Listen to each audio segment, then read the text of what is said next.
So why do we care about any of this?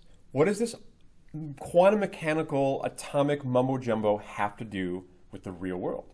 What are the applications of this?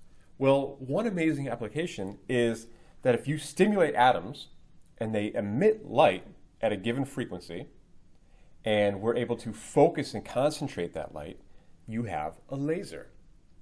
And if that concentrated light is of a certain sufficient power, wattage, you can actually make incisions and correct vision and enter the human body in ways that are very, very precise and don't have the negative effect of shaky human hands doing surgery on human beings.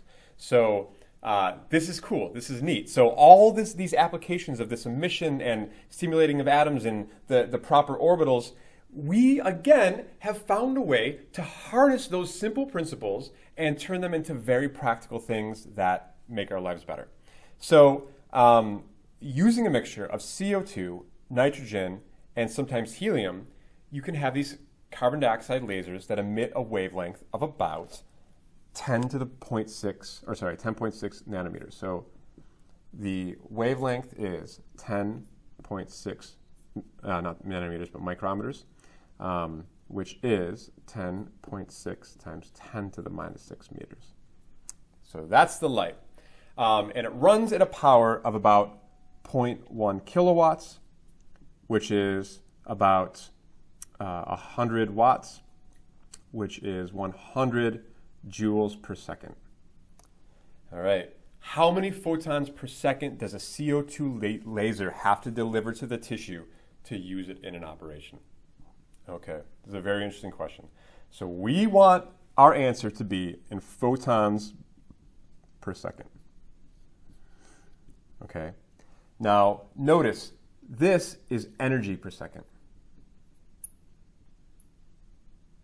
So first things first, we're going to need to know how much energy is in each photon. All right. Luckily, we have just the formula for that. Right. The energy of each photon is hc over wavelength. We have the wavelength. H, remember, is 6.6 times 10 to the minus 34 joule seconds times 3 times 10 to the 8 meters per second for the speed of light, divided by 10.6 times 10 to the minus 6 meters. So I get an energy per photon of 1.81 times 10 to the minus 20 joules per photon. We're not going to convert, but I do encourage you to practice converting that to electron volts just to prove that you can. And so, awesome. We want to get the number of photons per second, but here's the thing. We know how much energy we're using per second because that's the wattage, right? So we're using 100 joules per second. And remember, we want to get over here, we want to get photons per second.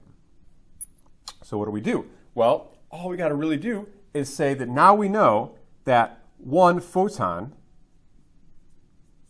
is equal to 1.81 times 10 to the minus 20 joules. That means joules cancels with joules. So I get photon. If I take 100, I divide it by that, I get a glorious energy of 5.35 times 10 to the 21 photons per second. And that's a lot. So you can see just the tremendous amount of stimulation, absorption, emission that's happening for a laser to operate at the efficiency and power required to actually do surgery. It's a ton. But human beings are pretty amazing, and we have figured out how to excite and harness that much energy from atoms.